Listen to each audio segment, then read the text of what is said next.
সব হাতেই ছিল বড় আর শক্তিশালী, কিন্তু এই হাতিটা ছিল খুব ছোট। তাই বনের সবাই তাকে গুরুত্ব দিত না।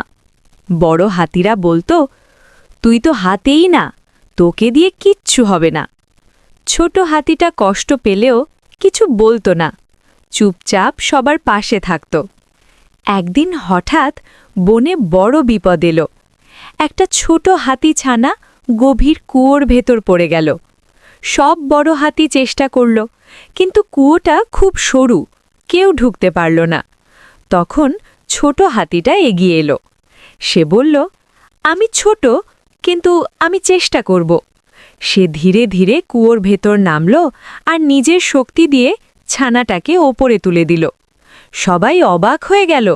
বড় হাতিরা মাথা নুইয়ে পড়ল, আকার নয়, সাহসী আসল শক্তি। সেদিন থেকে ছোট হাতিটাই বনের সত্যিকারের নায়ক।